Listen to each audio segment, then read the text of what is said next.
자, 우리 같이 한번 4분기 표를 외워보겠습니다. 같이요. 시작. 믿음으로 일어나라. 자, 우리 보통 이민교회, 미국이나 캐나다 이민교회에서는 이제 잘 없는 일인데, 여러분들 한국 교회에서 신앙생활할 때를 한번 생각해 보시기를 바랍니다. 우리 이제 주일 저녁 예배나 오후 예배가 이민교회는 대부분 없습니다.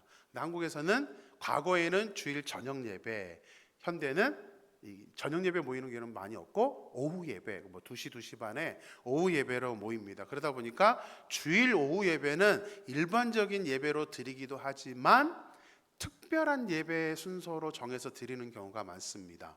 무슨 예배라고 그러는지 아십니까? 무슨 예배? 헌신 예배라는 이름으로 주일 오후는 많이 드립니다. 그래서 각 기관들, 남성교회, 여성교회, 뭐 교사 아니면 또 부서, 뭐 청년 뭐 이런 식으로 해서 거의 한 1년에 한두 번 정도 돌아갈 수 있도록 그렇게 헌신 예배를 드리는 것이 한국 교회에 지금도 있는 보편적인 모습입니다. 보통 헌신 예배를 드리면 이제 본교회 목사님이 설교를 한 게 아니라 강사를 많이 초청을 합니다. 그래서 외부 목사님이 오셔서 설교하는데, 저도 어렸을 때 헌신 예배 그러면 거의 뭐 1년에 몇 번씩은 똑같은 본문으로 설교를 들은 적이 많습니다. 그게 바로 오늘 우리가 읽은 고린도전서 4장 1절과 2절 말씀입니다. 거의 단골 메뉴처럼 강사 목사님들이 이 본문을 선택해서 설교합니다. 왜 그러냐면 2절을 읽을 때 여러분들이 귀에 들어오는 단어가 하나 있었을 겁니다. 무슨 단어요? 충성이라는 단어입니다. 그러니까 헌신 예배니까 헌신은 충성이야 라는 것을 강조하기 위해서 그렇게 보통 이 본문으로 설교를 많이 하게 됩니다. 군대 갔다 오신 분들 계실 겁니다. 미리 보여주면 안 되네. 보여줘 버렸네요. 군대 갔다 오신 분들, 남자분들 보통 인사 말이 뭐였습니까? 충성이었죠. 거수 격리하면서 충성. 저는 단결이었습니다. 부대마다 조금은 다르는데 거의 대부분의 부대는 이 충성이라는 것을 상관을 만나든 아니면 선임자를 만나든 충성이라고 인사를 하게 됩니다. 여자분들 싫어하는 군대 이야기를 제가 시작하게 되어서 사진을 하나 보여드린 겁니다. 조인성의 군복무 시절에 충성하는 장면이 생각이 나서 한번 사진을 찾아봤더니 나오더라고요. 맨날 저희 얼굴을 쳐다보면서 설교를 들어야 되는 여러분들의 고충을 제가 알기 때문에 저 잘생긴 조인성의 얼굴을 한번 보여드렸습니다. 자, 충성 한문으로 어떻게 되는지를 한번 보겠습니다. 충성의 한문은 저렇게 되어 있습니다. 총 4개의 다른 의미를 가지고 있는데요. 충자는 가운데 중자, 그 다음에 마음심자, 성은 말씀 원자, 이룰 성자를 씁니다. 그래서 다 묶어서 저게 충성이 뭔 뜻인가 단어의 뜻을 보면 보여주세요. 뭐라고 되어 있냐면 마음 중심에서부터 내가 말한 것을 이루어 나간다라는 뜻이 충성의 의미입니다. 마음 중심에서부터. 군대에서 왜 충성이라는 것을 인사말로 했느냐면 평상시에 계속 이 충성이란 단어를 마음에 새겨서 마음 중심에서부터 내가 충성하는 것을 실제로 그렇게 충성하면서 나라에 헌신하면서 살라는 의미로 이 충성이란 단어를 만들어 놓았던 것입니다. 목사님들이 헌신 예배 때 이 고린도전서 4장 1, 2절 말씀 갖고 설교를 하는 주된 이유도 거기에 있습니다. 우리 사랑하는 모든 성도님들이 마음 중심에서부터 행동하는 모든 것들이 다 하나님과 또 교회에 헌신하게 되게 해달라는 마음으로 이 고린도전서 4장 1, 2절 말씀을 선택해서 그렇게 충성하라 라고 설교를 하고 강조를 했던 것입니다. 근데 저는 이 고린도전서 4장 1절, 고린도전서 전체를 보고 이제 신학을 하면서 말씀을 연구하다 보니까 이 한 구절 안에서는 그렇게 말할 수도 있는데 고린도전서 전체의 기록 목적, 결론과 연관을 시키고 또 4장 2절의 그 충성이라는 단어가 헬라어에서 뭐라고 되어 있는지를 이제 헬라어를 공부하다 보니까 죄송하지만 충성의 뜻이 아니라는 것을 알게 되었습니다. 좀 다른 의미예요. 근데 그게 사실은 저는 충성이라는 의미도 물론 좋지만 이 단어가 더 저는 마음속으로 다가오기 때문에 오늘 이 본문을 선택해서 여러분들에게 이 말의 의미가 무엇인지를 설명하고자 합니다. 고린도 교회는 여러 가지 은사가 나타났던 성령이 충만한 교회였습니다. 은사 그러면 방언의 은사, 예언의 은사, 병 고치는 은사, 또 지식의 은사, 지혜의 은사, 여러 가지 이제 은사들이 있습니다. 근데 고린도 교회는 이런 티칭의 능력들이 굉장히 많이 일어났어요. 그래서 많은 사람들이 굉장히 똑똑하고 능력이 있는 사람들이 모인 교회가 바로 고린도 교회였습니다. 저는 우리 임마누엘교회 성도님들 이전에도 성령에 대해서 설교를 했었지만 저는 좀 굉장히 간절히 사모하는 게 이 지금 제가 나열해 드렸던 여러 은사들이 우리 임마누엘 교회에도 나타났으면 하는 그런 소망을 가지고 있습니다. 성령의 은사. 근데 안타깝게도 가면 갈수록 성령의 은사가 잘 나타나지 않습니다. 어떤 시대의 변화 때문이기도 하지만 저는 궁극적인 이유는 우리의 믿음이 그만큼 깊어지지 않기 때문이라고 생각합니다. 제가 오늘 믿음의 주제로 하면서 이 본문을 선택한 이유도 거기에 있습니다. 믿음이 무엇인가? 아무래도 우리 부모님 세대, 뭐 세대가 달라요 이렇게 말할 수도 있지만 우리 부모님 세대와 지금 현재 시대의 믿음을 그냥 평가해 본다면 부모님 세대에는 제가 아무리 목사라도 어떻게 그럴 수 있을까라는 생각을 많이 하게 됩니다. 물론 지금도 너무 힘들죠. 지금도 우리가 살아가는 게 힘들지만 과거에는 지금의 경제 규모하고는 비교도 안 될 정도로 가난했었습니다. 너무 가난했고 너무 오랜 시간 일을 했습니다. 누구라도 다 힘든 시기였습니다. 그런데도 그때 우리 어르신들을 보면 그 없는 가운데도 하나님께 헌금했고 그 힘든 가운데도 시간을 내서 봉사했고 또 그때 당시에는 예배 그러면 그냥 무조건 다 나오는 걸로 인지를 했습니다. 어느 누구도 주일 예배만 나와 이런 말 한 적이 없습니다. 어느 정도 2000년대 넘어가면서부터 이제 썬데이 크리스찬이라는 단어가 나왔지 그 이전에는 그냥 교회 다니면 무조건 새벽 예배부터 수요 예배, 금요, 지금처럼 금요일 저녁이 아니죠. 철야 주일 1, 2부 밤 저녁까지 그렇게 예배 드리는 것을 너무나 당연하게 생각을 했습니다. 그들이 시간이 많아서 그랬던 게 아닙니다. 너무나 그렇게 온전하게 하나님을 섬겼는데 그리고 그때는 여러 우리 기도 제목들이 막 성령 충만에 대한 기도 제목이 많았습니다. 그러나 이제 시대가 흐르면서 우리에게는 이제 그런 열정들이 사라져 가고 있습니다.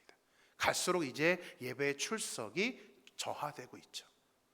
현재 한국 교회도 그렇습니다. 제가 알고 있는 어느 한 큰 교회에 파송 선교사님이 언제 한번 저를 만나서 얘기하는데 그 얘기를 하세요.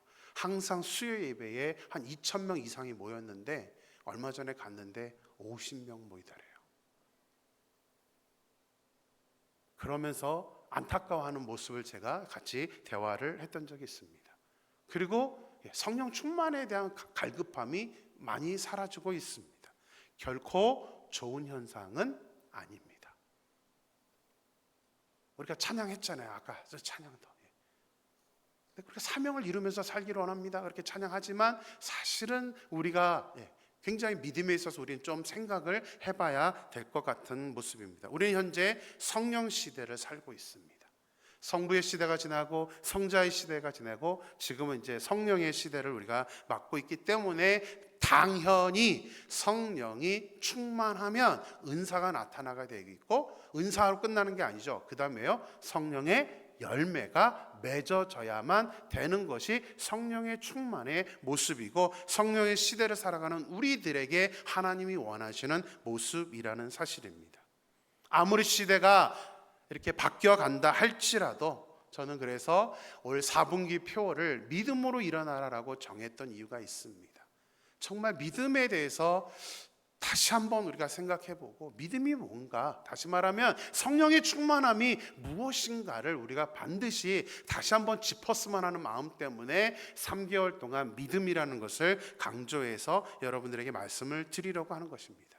우리 표 외칩시다. 그러면 말로만 믿음으로 일어나라 이렇게만 우리가 외칠 게 아니라 저와 함께 이번 3개월 동안 믿음에 대해서 잘 한번 같이 공부해서 내 믿음이 지금 어떤 모습인가, 나의 지금의 삶의 모습이 어떤가를 좀 우리가 생각하면서 저는 적어도 우리 임마누엘 교회에 이 표대로 3개월 동안 함께 이 말씀을 듣고 믿음의 성장을 이루어서 정말 성령의 은사들, 열매들이 나타나는 고린도 교회 같은 그런 교회가 될 수 있게 되기를 주님의 이름으로 축원합니다.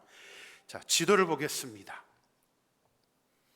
잘 보이시나 모르겠지만 제가 빨간색으로 해놨는데요, 왼쪽이 현재 이탈리아이고 오른쪽에 있는 곳이 바로 오늘 본문의 배경이 되는 고린도 지역입니다. 고린도는 무역도시, 항구도시입니다. 항구에 있는 그런 도시입니다.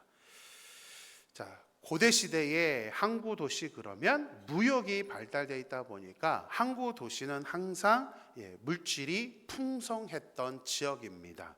실제로 고린도 교회에 다녔던 성도들은 여러 은사를 받아서 능력도 있고 똑똑했던 사람들 그 정도만 아닙니다. 고린도 교회 성도들의 대다수는 굉장히 부자들이었습니다. 많은 그런 부를, 물질적으로 풍요를 누렸던 그런 사람들입니다. 대다수가 그랬는데 물론 그런 사람들만 있었던 것은 아닙니다. 당시 노예였던 사람들도 교회에 출석을 했고, 디아스포라라고 그러죠. 이민자들, 다른 지역에 와서 적응하고 있는 사람들도 오다 보니까 그 일꾼들은, 그 사람들은 이 고린도 교회 성도들과는 좀 다르게 굉장히 가난하고 힘들게 살았던 사람들입니다. 그러다 보니까 이 고린도 교회 성도들의 대다수를 차지했던 사람들은 자기들이 능력 있고 자기들이 부유하다 보니까 이 이민자들과 노예, 같은 교회에 있지만 저 사람들과 어울리고 싶어 하지 않았습니다. 그냥 외면했습니다. 따돌렸고, 그래서 고린도전서를 보면 무슨 단어가 굉장히 많이 나오냐면 당을 짓는다라는 말이 많이 나옵니다. 끼리 어울리는 거죠. 근데 이게 과거 고린도 교회만 그럴까요? 현대 교회도 많이 그렇습니다. 그냥 나랑 어느 정도 적당히 어울릴 수 있는 사람들만 이렇게 모이고 교제하지, 다른 사람들은 외면합니다. 특히 이민교회는 더 그런 것 같습니다. 나와 코드가 맞는 사람. 고린도 교회도 그랬어요. 자기와 수준이 맞는 사람들만 이렇게 편을 만들어서 함께 생활을 했었습니다. 그러다 보니까 바울은 고린도 교회에, 이거는 교회의 모습이 아니야, 올바른 교회의 모습도 아니고 믿음의 모습도 아니고 성령 충만한 은사를 받은 사람의 모습이 아니야 라는 그 마음으로 고린도전서를 기록을 하게 됩니다. 크게 고린도전서를 기록한 목적, 그러면 두 가지가 있습니다. 첫째는 분열하지 않기 위해서, 사람들이 서로 나누고 있으니까 고린도 교회 분열을 막기 위해서 이 고린도전서 편지를 썼고요. 두 번째는 정말 믿음이 있는 사람이 어떤 모습을 해야 되는가, 성령 충만한 사람이 어떠한 사람이어야 되는가를 가르쳐주기 위해서 고린도전서를 기록했습니다. 그래서 오늘 고린도전서 4장에서는 특별히 바울이 압축해서 성령 충만한 사람, 믿음이 있는 사람은 이래야 됩니다 라고 우리에게 세 가지를 가르쳐주고 있습니다. 1절 말씀 같이 한번 보겠습니다. 같이 읽을까요? 1절 말씀이요.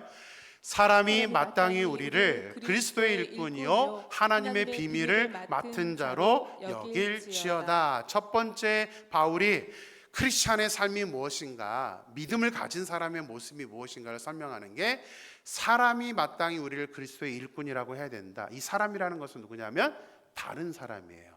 내가 혼자 나 믿음 있어 이런 평가가 아니라 다른 사람들이 나를 봤을 때에 마땅히, 당연히 우리를 저 사람 그리스도의 일꾼이네요 라고 말을 할 수 있게 해야 된다. 그것이 신앙인의 믿음을 가진 사람의 모습이라는 것을 말씀하고 있습니다. 우리 한글 성경은 일꾼이라고 번역을 했습니다. 그런데 영어 성경은 일꾼이라는 단어가 아닙니다. 영어 성경에서는 제가 일부 예배 때 영어를 썼는데 지금도 쓰고 있지만 깜짝 놀란 게 끝나고 이제 잠깐 새로 오신 분하고 만났는데 영어 교사였어요. 영어 교사 앞에서 제가 발음도 안 되는데 영어를 쓰면서 제가 좀 멋쩍었던 기억이 납니다. 일꾼을 영어 성경은 뭐라고 번역했냐면 servant, 그래서 하인, 종이라고 번역을 했습니다. 그런데 그것도 약합니다.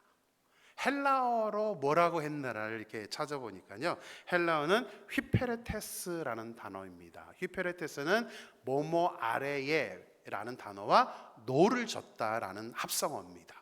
그래서 휘페레테스, 바울이 말한 우리가 일꾼이라는 소리를 들어야 된다라는 일꾼이라는 단어는 배 아래에서 노를 젓는 노예를 말합니다. 노예라는 단어입니다.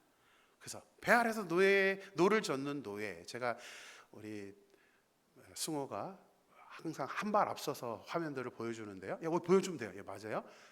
혹시 이게 무슨 장면인지 아십니까? 예, 배너의 한 장면입니다. 배너란 영화, 우리 청년들은 아마 배너가 뭐예요? 이럴 수도 있는데 아주 고전 영화, 정말 유명한 영화인데요.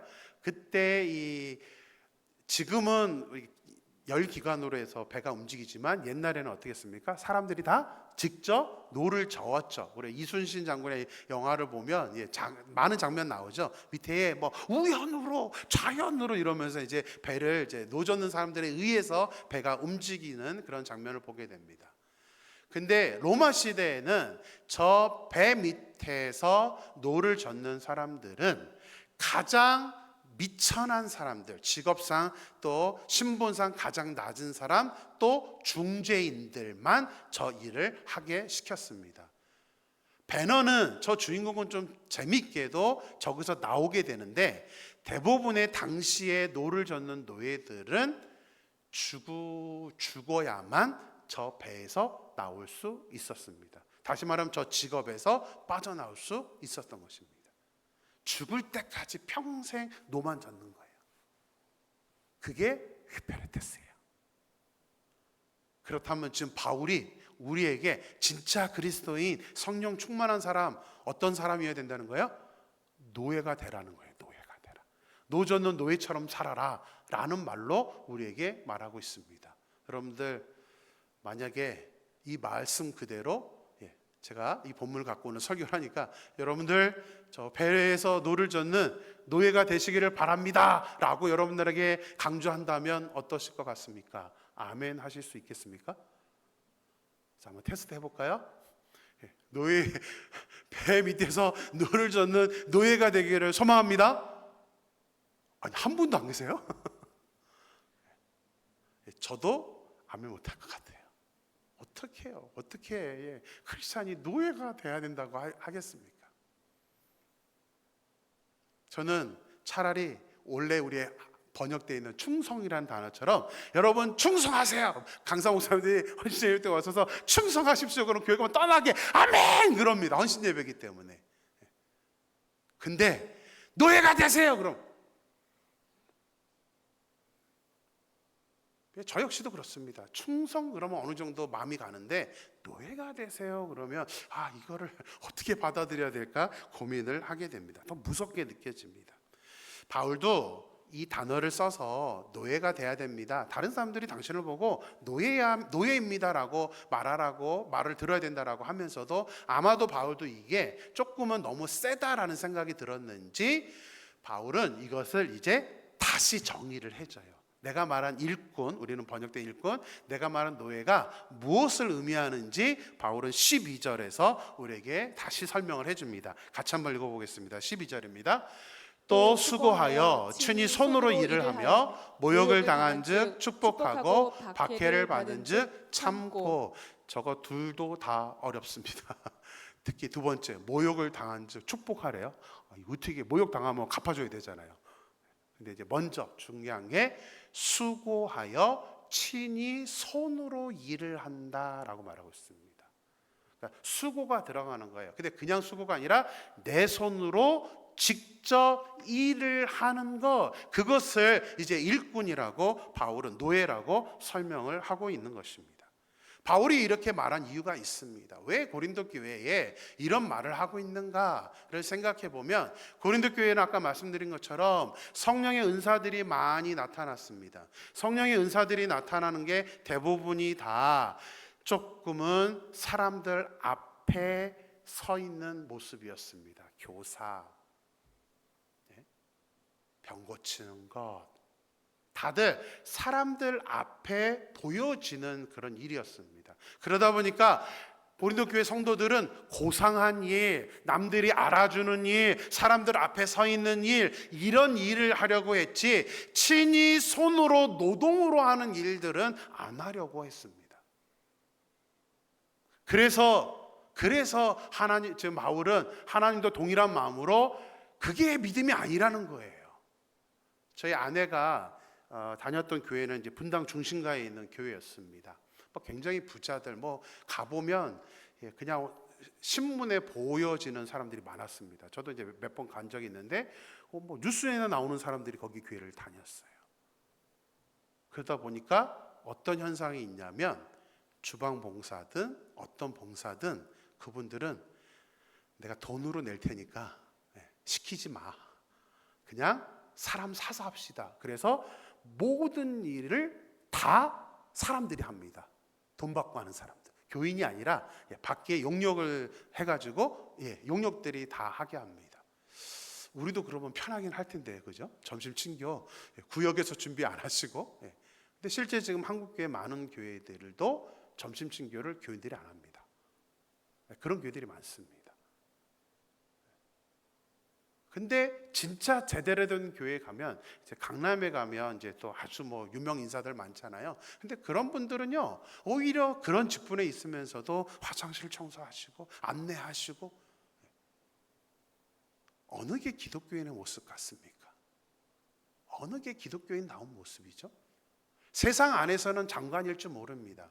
세상에서는 무슨 차관일 줄 모릅니다. 세상 안에서는 국회의원일 줄 모릅니다. 그런데 하나님의 교회 안에 들어오면 그런 모든 것들이 존재해요, 안 해요?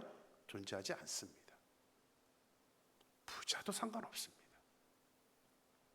우리 기독교 안에는 그런 것이 없는 게 우리 기독교의 모습입니다. 그래서 내가 하나님의 자녀가 되었다면 내가 친히 손으로 수고할 수 있어야 됩니다. 앞에 서려고만 하지 마세요. 내가 친히 손으로 수고하는 것, 그것이 바로 기독교인 믿음의 모습이라는 것을 오늘 본문은 우리에게 말을 해주고 있는 것입니다. 왜요? 1절을 다시 보시면 하나님의 일꾼이 되어야 된다고 우리한테 말하면서도 바울이 앞에 전제 조건을 하나 달아놨습니다. 1절을 다시 보여주세요. 무슨 일꾼이라고 되어 있죠? 그리스도의 일꾼입니다. 하나님의 일꾼이기 때문에 창조주이신 하나님 앞에 우리는 다 평등하고 똑같기 때문에 내가 고상한 척, 나만 고상한 척 하는 게 아니라 우리가 수고하고 당연히 그렇게 일을 해야 되는 것이라고 말을 하고 있습니다. 사실 청년 때부터 지금도 그렇습니다. 저희 교회를 안 다니는 저희 친구들은 이해를 잘 못합니다. 저도 잘 이해를 못해요. 목사라는 직업에 대해서 직업이라 말하면 좀 뭐하지만 이해를 잘 못합니다. 기독교에 대해서도 이해를 잘 못합니다. 왜요? 믿지 않는 사람들이 봤을 때 기독교인들은 좀 특이한 사람들 같다라고 얘기를 합니다. 왜 그렇죠? 주일날 와서 그냥 오는 것도 아니고 꼭 헌금 들고 와야 되잖아요. 그죠? 헌금해야 되죠. 피곤해 죽겠는데 지금도 이제 주무시는 분도 계시는데 앉아서 저 지겨운 저 소리를 들어야 돼. 뭔 소리를 하는지 못 알아듣겠는데 하여튼 목사 혼자 한 30-40분 막 혼자 떠들어대. 그 소리 들어야 되죠. 그것만이 아니죠. 그 다음에 여러 파티에 들어가서 봉사하고 음식 만들고 이런 일을 합니다. 그러니까 믿지 않는 사람들 입장에서는 왜? 그 시간에 그냥 나가서 그 돈을 뭐하러 교회에다 갖다 바쳐? 이런 표현 많이 합니다. 왜 교회에다 갖다 바쳐? 그냥 나를 위해서 쓰면 되는데, 이게 믿지 않는 사람들의 모습입니다. 근데 우리는 알죠. 왜요? 여러분들 왜 그러세요? 왜 지금 제 설교를 열심히 듣고 계십니까? 또 주무시면서 듣고 계십니까? 우리는 하나님이 나를 구원해 주신 그 은혜 때문에 그 은혜가 감사하니까 예배를 드리고 그 은혜가 감사하니까 하나님께 봉사하고 친히 우리가 수고하는 것입니다. 그 은혜를 아는 사람만이 우리가 그 일을 하면서도 기쁜 거예요. 저는 목회 일을 하면서도 굉장히 기쁩니다. 많은 일들을 하면서도 저희 아내도 사모로 모든 파트에 다 들어가서 봉사하고 하는데 아내는 한 번도 그거를 짐이라고 생각하지 않습니다. 그냥 기쁩니다. 할 수 있다는 거. 여러분들보다는 월등히 많이 하잖아요, 그죠? 모든 부서에서 다 불러요. 초등부도 부르고 청소년부도 부르고 청년부도 부르고 매주 여러분들이 한 달에 한 번 구역 봉사하지만 아내는 매주 들어가야 됩니다. 왜 그렇죠? 무슨 죄예요? 저는 교회 직분 가운데 저보다는 사모라는 직분이 제일 좀 불쌍한 것 같아요. 눈치 봐야 될 거 다 보고 말도 제대로 못하고 근데 기뻐요. 근데 해요. 왜요? 하나님의 은혜 때문에. 그냥 하는 것 자체가 그냥 하나님의 은혜라고 생각하기 때문에 그렇게 감당을 한다는 사실입니다. 그래서 그리스도의 일꾼이라는 소리를 들어야 된다는 우리의 기본 원칙에는 우리가 손으로 수고를 해야 됩니다. 절대 고상한 것만 하려고 하지 마시고 같이 손으로 수고할 수 있는, 그래서 저와 여러분들이 그런 일꾼이 되어야 됩니다. 교회는 항상 일꾼이 많이 필요합니다. 그리스도를 위한 일꾼이 많이 필요합니다. 목회자들이 언제 목회하면서 행복함을 느끼는지 아십니까?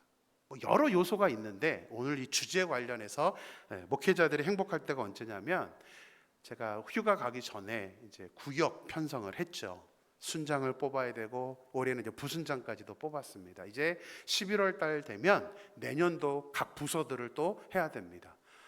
와, 제가 휴가 전에 구역 예배 마지막까지 해놓느라고, 그래서 제가 일부러 휴가 전날 발표를 했습니다. 왜냐하면 도망가려고. 여러분들이 목사님 왜 저 여기 넣었어요? 막 이렇게 말하실까봐. 근데 꼭 그건 아니고요. 그만큼 고충이 되었습니다. 목회자들이 언제 행복하냐면 이러한 순장, 부순장, 앞으로 부서장들 임명을 할 때에 누구를 넣어야 되나 고민할 때입니다. 너무 많아서. 이분을 안 넣으면 이분이 서운할 텐데 어떤 그런 마음을 가질 때 저는 행복감을 느낍니다. 반대로 언제가 불행하고 슬프게 느껴지는가요? 없을 때. 넣어야 되는데 지금 필요한데 누구를 넣어야 되지? 넣을 사람이 없을 때 굉장히 저는 심각한 마음을 느낍니다. 그럼 어쩔 수 없어요. 이게 통합해야 되고.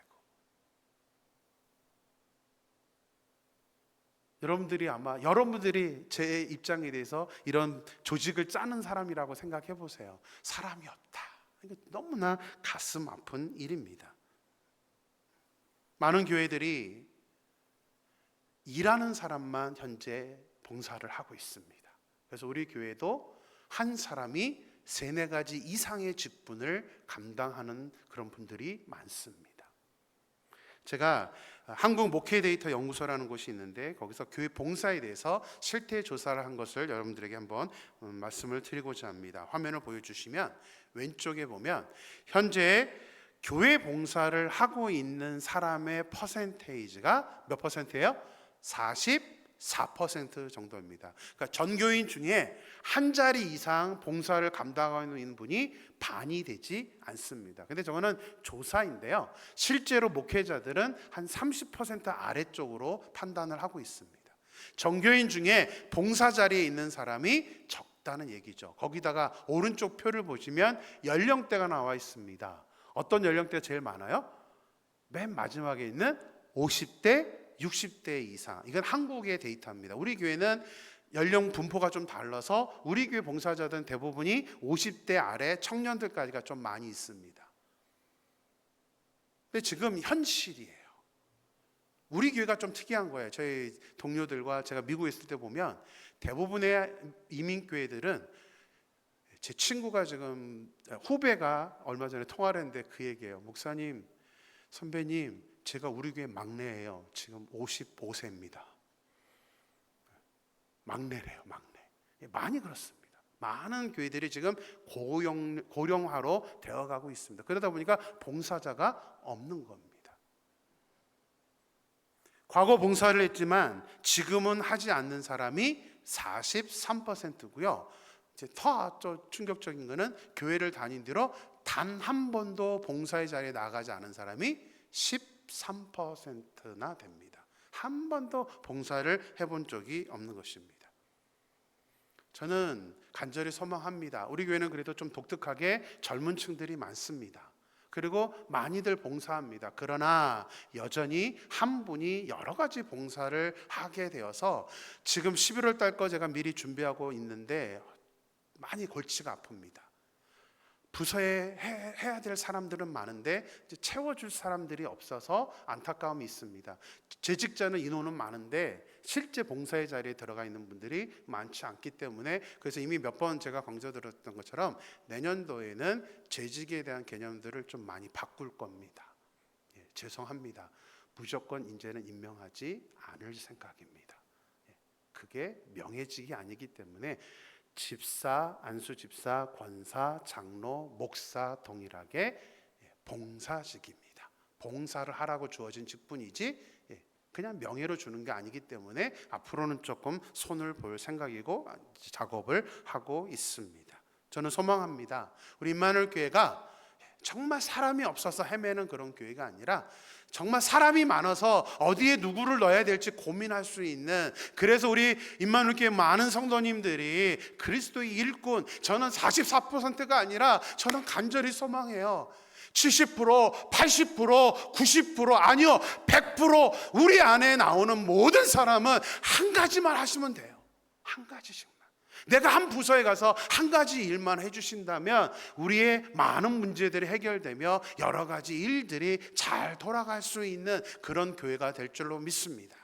그래서 이 시간 한번 미리 선포해서 우리 좌우 옆 사람에게 한번 그렇게 선포하며 인사하겠습니다. 당신은 그리스도의 일꾼입니다. 우리 그렇게 인사할까요? 당신은 그리스도의 일꾼입니다.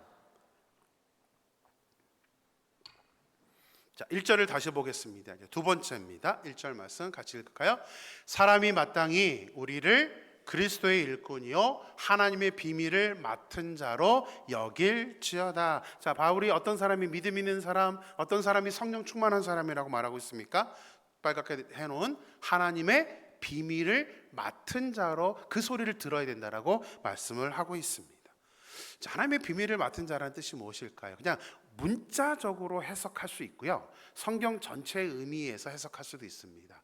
이 구절 안에서만, 이제 보통은 우리 헌신 예배 드리면 이 본문 가지고만 설교를 하기 때문에 문자적으로만 해석을 해줍니다. 저도 먼저 문장의 의미만 놓고 해석을 해드리면, 하나님의 비밀은 보통은 복음, 말씀이라고 해석을 합니다. 그래서 복음을 뭐한 자로 여길지어다, 맡은 자로 여길지어다. 이 맡은 자라는 헬라어 단어는 오이코노모스라는 단어인데 여러분들이 한 번쯤은 들어봤을 단어입니다. 청지기라는 단어입니다. 청지기, 관리하는 사람이라는 뜻입니다. 그래서 지금 바울이 말하는 이 단어의 문자적인 뜻은 하나님의 비밀을 맡은 자다. 그 얘기는 뭐냐면 말씀, 복음을 관리하는, 이렇게 가르칠 수 있는 그런 말씀의 실력이 있는 사람이라는 뜻으로 우리가 문자적으로는 해석을 할 수 있습니다. 이 뜻도 맞는데 바울은 이미 고린도서 2장에서 저 의미가 무엇인지를 설명을 해주고 있습니다. 같이 한번 2장 16절 읽겠습니다. 고린도전서 2장 16절 같이 읽습니다. 누가 주의 마음을 알아서 주를 가르치겠느냐? 그러나 우리가 그리스도의 마음을 가졌느니라. 하나님의 복음의 비밀을 맡은 자라는 뜻은 지식적으로 많이 안다는 뜻이 아니라 그 말씀이 실제로 생활로 옮겨지되 어떠한 마음으로, 그리스도의 마음으로 옮겨지는 사람이라는 의미를 바울은 이미 가르쳐주고 있습니다. 지난주에 말씀드린 것처럼 신앙은 절대 지식이 아닙니다. 얼마큼 많이 아느냐가 중요하지 않습니다. 물론 알아야 됩니다. 제가 이런다고 그럼 목사님 제자 훈련 필요 없네요, 이렇게 대답하시면 안 됩니다. 기본적으로 우리가 말씀을 알아야 되는데 아는 것보다 더 중요한 것은 행동입니다. 삶입니다. 이렇게 옮겨져야 됩니다. 무엇보다도 그리스도의 마음, 예수님의 마음을 가져야 되죠. 그럼 예수님의 마음이 뭐예요? 예수님의 마음. 이것도 지난주에 설명드렸습니다. 팔복에서 예수님이 직접 가르치셨던 어떤 사람들이 복 있는 사람인가? 팔복의 8가지는 전부 다 어떤 거였죠? 다른 사람들을 어떻게 대하느냐라는 것입니다. 어떻게 대하느냐. 그 기본 전제는 당연히 어떤 마음이 있어야 돼요? 그리스도의 마음, 그죠? 사랑의 마음으로 다른 사람들을 어떻게 대하느냐라는 것이 이 기독교의 핵심이라는 사실이죠. 고린도 교회는 은사는 많았습니다. 실력도 있고 복을 많이 받아서 물질적인 축복도 많이 누렸던 사람들입니다. 그런데 그들에게는 뭐가 없는 거예요? 사랑이 없는 거예요. 사랑. 우리 이미 배웠습니다. 성령의 열매, 은사 중에 여러 가지가 있는데 제일 큰 은사가 뭐라고 그랬죠? 사랑의 은사. 성령의 열매 첫 번째 뭐라고 그랬죠? 사랑. 기독교는 사랑 빼고는 말할 수가 없습니다. 기독교인 그러면 뭘로 평가할 수 있는 거예요? 사랑이 있느냐 없느냐. 사랑이 있느냐 없느냐. 그것만 놓고 평가하면 기독교인인지 아닌지를 우리가 판단할 수 있다는 사실이죠. 우리가 사랑의 마음으로 가지고 있지 않다면 고린도 교회처럼 뭐 하는 거예요? 평가하는 거예요. 사람들을. 저 사람은 이래서 안 되고 저 사람은 이래서 안 되고 이 사람은 나와 맞아. 성경에서도 뭐라고 말하죠? 나를 사랑하는 사람을 사랑하는 것은 누구라도 할 수, 이방인도 할 수 있다. 나를 사랑하는 사람. 저도 그렇습니다. 목회를 하다 보니까 저를 막 아껴주고 저에게 도움을 주고 하는 사람들은 제가 아무래도 그분들이 고마워요. 그리고 저를 힘들게 하는 사람을, 그 사람을 사랑하라 한다면 저 역시 힘듭니다. 제가 이런 설교를 하면 꼭 이렇게 뒤에 돌아가셔서 말씀하시는 분들이 계세요. 누가 요즘 목사님 힘들게 해? 그래서 말씀드리는 게 아닙니다. 이건 본질이에요, 본질. 제가 저 하나 오늘 공개적으로 한번 말을 하고 싶은 게 있었습니다. 지난주에 제가 이 말씀에 대한 부담감 때문에 잠을 못 잤다 그랬더니 누군지는 모르는데 어떤 분이 목사님 믿음이 없어서 그래 이러면서 얘기를 했다고 합니다. 누군지 본인은 찔릴 거예요. 제가 누가 뭐 말을 해서 절대 오해하지 마세요. 저는 설교를 이미 말씀드린 것처럼 거의 다 1년치를 다 우리 부임할 때부터 다 이렇게 어레인지를 해놨기 때문에 어느 정도 다 말씀을 뭐를 전할지를 다 해놨습니다. 조금씩 다듬어가고 이럴 뿐이지 근본적인 뿌리가 바뀌지 않는데 제가 막 이런 말을 했다고 저 목사님 또 요즘 누가 힘들게 해 하면서 막 또 우리 요즘 있죠. 발동하죠. 누구야 찾아내기 이런 거 하지 마세요. 저한테 믿음 없다고 말한 분이 누구라고 또 찾아내지 마세요. 본인만 이게 겸언적으니까. 뭐가 제가 있어서 하는 게 아니라 기독교는 교회는 다 똑같습니다. 어딜 가나 똑같은 모습이 있기 때문에 우리가 그 어떤 사랑의 마음으로 상대방을 편가르지 않아야 됩니다. 그리고 우리가 교제할 때도 절대 내가 좋아하는 사람, 나와 코드가 맞는 몇 명만 교제하는 거 이건 교회가 아닙니다. 그러면 그냥 밖에 나가서 만나세요. 교회에서 만나지 마시고. 우리는 그래서 우리가 식사도 구역에서 하잖아요. 구역끼리. 그럼 구역에 있는 사람들 다 그냥 일주일에 한번 만나면 좀 같이 이렇게 교제하는 걸 원해서 올해도 식사도 이렇게 시작을 했던 것입니다. 또 구역원들만 하지 마세요. 또 이렇게 구역을 나눠 먹고 이제 다른 구역은 또 못 가세요. 그래서 제가 우리 체육대회나 이럴 때 하면 저는 난감합니다. 왜요? 저는 구역이 없거든요. 어디 가서 밥 먹어야 돼요, 저는. 그럼 항상 저는 그냥 제일 입구에 있는 곳에 가서 밥을 먹습니다. 그러니까 너무 또 구역이라고 그래서 내 구역만 할 게 아니라 우리는 한 교회잖아요. 한 임마누엘 교회이기 때문에 함께 그렇게 사랑의 마음을 나누어야 됩니다. 저는 소망합니다. 우리 임마누엘 교회가 좀 이런 사랑이 있는 교회, 그렇게 사랑으로 서로 좀 안아주고 품어줄 수 있는 교회, 지적질하기보다는 정죄하기보다는 이왕이면 좀 사랑으로 힘들죠.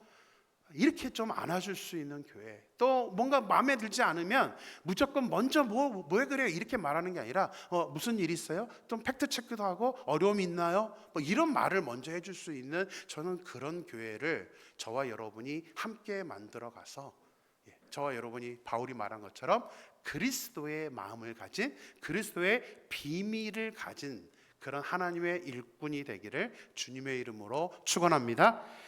여기서 끝냈으면 좋겠는데 이제 마지막 세 번째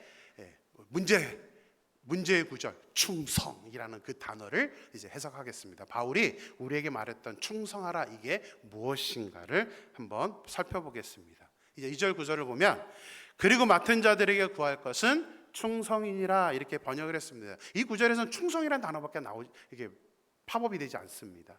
근데 이거를 그 고린도전서의 기록 목적과 또 헬라어를 보면 이게 좀 더 다른 의미로 우리에게 있다는 것을 알게 되는데요. 아까 말씀드린 것처럼 여기서 영어를 제가 한번 얘기했다가 좀 겸을 적었습니다. 영어로 보겠습니다. 헬라어 성경을 제일 잘 번역한 게 영어 성경입니다. 여러분들 같이 한번, 좀 영어를 못하셔도 콩글리시여도 상관없습니다. 저도 자신 있게 한번 영어로 읽어보겠습니다. 시작. Now it is required that those who have been given a trust must prove faithful. 해석이 되시나요? 하나씩 설명드릴게요. It is required. 뭐예요? 수동태로 요구가 되어지는 겁니다. 내가 요구하는 게 아니라 다른 사람들, 특히 하나님이 우리에게 요구하시는 게 있습니다. 근데 어떤 사람들에게 who have been given a trust. 이거는 이제 뭐 시제로 얘기하면 굉장히 복잡한데요. 수동태입니다. 어떤 사람, 과거부터 지금까지 믿음이, trust, 믿음이 주어진 사람. 쉽게 설명합니다. 이 영어 성경은 굉장히 이게 수동태를 강조해서 얘기했는데요. 지금 우리 현대말로 그냥 쉽게 말하면 요구되어져요. 어떤 사람들에게? 믿음 있는 사람들에게. 우리 모두에게 내가 교회 다닌다, 나 믿음 있어 라고 말한다면 반드시 요구되어지는 것을 지켜서 행해야 됩니다. 그러면서 그 뒤에 단어도 아주 강력한 단어를 쓰죠. must, 반드시. 뭐예요? prove faithful. 뭡니까? 믿음을 증명하랍니다. 하나님은 우리에게 요구하세요. 내가 교회에 다니느냐, 내가 믿음이 있느냐, 네가 성령 충만하느냐, 그러면 반드시 믿음을 증명해 라고 요구하신다는 겁니다. 이거는 하나님만이 아니라 세상 사람들도 마찬가지입니다. 세상 사람들이 우리에게 원하는 거는 너 정말 교회 다닌다면 나한테 증명 좀 해봐, 너 믿음이 있다면 나한테 증명 좀 해봐 라고 요구를 한다는 사실입니다. 그렇다면 어떻게 우리가 믿음을 증명할 수 있겠습니까? 무엇으로 증명할 수 있겠습니까? 고린도전서 4장 전체가 다 어떻게 믿음을 증명해야 되는지에 대한 이야기인데 이거를 다 설명할 수는 없으니까 딱 두 구절만 가지고 여러분들에게 한번 내용을 나눠보도록 하겠습니다. 20절입니다. 20절 같이 읽을까요? 하나님의 나라는 말에 있지 아니하고 오직 능력에 있음이라. 바울 사도는 우리가 믿음을 증명해야 되는데 하나님의 나라, 복음이라는 것, 우리가 믿음이라는 것은 말에 있는 게 아니다, 지식에 있는 게 아니라 오직 only 능력에 있다. 이 능력이라는 건 뭐냐면 실제로 저 말씀대로 살아가는 그 능력을 보여주는 것, 삶으로 보여주는 그것밖에 없다라고 말합니다. 예외를 두지 않았습니다. 바울은 하나밖에 없어. 삶으로 보여줘. 말하지 마. 말이 중요한 게 아니야. 삶으로 보여줘라고 이야기를 하고 있습니다. 16절 말씀 보겠습니다. 두 번째요. 같이 읽을까요? 그러므로 내가 너에게 권하노니 너희는 나를 본받는 자가 되라. 바울은 지금 자기를 본받으라고 얘기를 하고 있습니다. 나를 본받으라, 나를 본받으라. 그럼 우리도 다른 사람들한테 나를 본받아 이렇게 말해야 되는 걸까요? 제가 여러분들에게 이보성 목사를 좀 본받아 보십시오 라고 말할 정도로 저는 두껍지는 않습니다. 바울은 지금 되게 얼굴 두껍게 야, 나를 본받아 이렇게 말하고 있습니다. 바울이 이 말하는 것은 바울이 완벽한 사람이어서 나를 본받으라라고 말하는 게 아닙니다. 바울이 이 말을 하는 이유는 그렇게 말할 정도까지는 뭔가 좀 해보라는 거예요. 나를 좀 본받아 봐라. 다른 사람 포커스가 아니라 내가 그렇게 다른 사람들의 모델이 될 정도까지 좀 믿음 생활을 해보라는 의미로 말을 하고 있는 것입니다.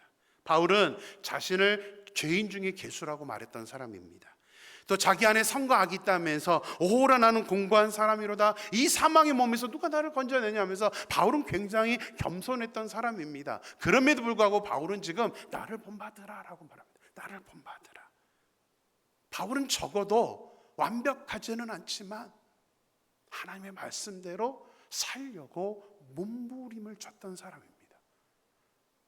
사람들에게 보이기 위해서, 제가 금요일 설교했었는데요, 사람들에게 보이기 위해서가 아니라 자기가 현재 당하고 있는 모든 것까지도 다 진실되게 이야기하면서, 우리들은 다 포장하려고 해요. 꾸미려고 해요. 나는 잘하는 사람이처럼.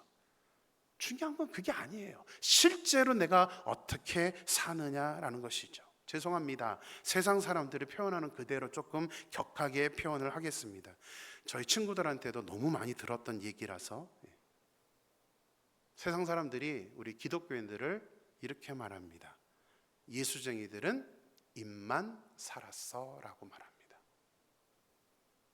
우리 기독교인들은 물에 빠지면, 아시죠? 엉덩이가 위로 올라간대요. 왜요? 밑에서 물고기랑 얘기해야 되니까. 그만큼 말은 잘합니다. 말은 굉장히 지식 뛰어나잖아요. 다 많이 알고 있습니다. 근데 말이 아니에요. 지금은 독실한 크리스찬이 되어서 선한 영향력을 주고 있는 축구 선수가 있습니다. 혹시 어떤 분인지 아세요? 이영표라는 축구 선수입니다. 이분은 원래 교회 다녔던 분이 아닌데 지금은 너무 신앙이 뛰어난 그런 사람인데, 제가 이분의 간증을 좀 유튜브에서 보면서 참 많은 도전을 받았던 적이 있습니다. 여러분들이 시간 되시면 이영표 찾으면 간증들이 많이 나옵니다. 여러분들이 한번 찾아보시고, 오늘은 같이 그냥 아주 짧게 이영표 선수가 교회를 다니기 전에 봤던 기독교인들의 모습을 이 간증 때 딱 보여주는 게 있는데, 제가 이것만 수백 번 돌려봤습니다. 같이 한번 보겠습니다.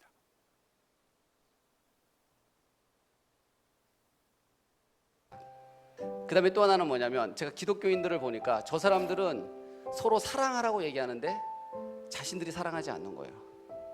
서로 용서하라고 얘기하면서 용서하지 않는 거예요. 제가 그 모습을 보면서 저 기독교인들 좀 이상하다, 좀 특이한 사람들이다 라는 생각을 제가 했었고요. 저는 목회자이다 보니까 그래서 더 좀 민감할지는 모르지만, 이 구절을 제가 이렇게 동영상을 잘라서 제 컴퓨터에 지금도 종종 돌려봅니다. 그리고 반성합니다. 사랑하라고 말하고 해놓고 사랑을 하고 있는가? 용서하라고 말해놓고 용서를 하고 있는가? 저는 특이한 사람은 되고 싶지 않습니다. 세상 사람들이 바라보는 특이한 사람은 아니어야 되지 않을까? 좀 부끄럽지 않은 삶을 살고 싶은 게 저의 간절한 소망입니다. 그래서 우리는 온전히 말이나 지식이 아니라 우리의 사랑의 마음으로 우리가 믿음을 증명해 보여야 된다는 사실입니다. 특히 고린도 교회는 경제적인 모습, 지식적인 모습 갖고 서로 따돌리고 나와 코드 맞는 사람들만 교제를 했기 때문에 바울은 지금 고린도전서를 쓰면서 우리가 믿음을 증명해야 된다, 그러면서 고린도전서의 결론으로 우리가 잘 알고 있는 내용을 말합니다. 고린도전서의 결론장은 고린도전서 13장입니다. 고린도전서 13장이 무슨 장이죠? 사랑장. 그죠? 사랑장에서 바울은 사랑이 없으면 아무것도 아니다. 사랑이 없으면 꽹과리밖에 안 된다 라면서 결론적으로 사랑에 대해서 말을 했던 것입니다. 저는 소망합니다. 이번 우리가 정말 다시 한번 나의 믿음을 생각해 보면서 내 안에 지금 사랑하지 않는 요소가 있는가? 용서하지 않는 게 있는가? 나만 똑똑한 척, 나만 잘 알고 있는 것처럼 다른 사람들은 그냥 손가락질하고 있는 것은 아닌가? 이것을 우리가 한번 생각하면서 우리가 정말 온전하게 우리 안에 사랑의 마음으로 그리스도 일꾼이라는 소리를 듣고 다른 사람들한테 또 하나님의 비밀을 맡은 자라는 소리를 듣고 믿음을 반드시 증명할 수 있는 저와 여러분의 삶이 되기를 주님의 이름으로 간절히 축원합니다. 이 시간에 우리 같이 한번 오랜만에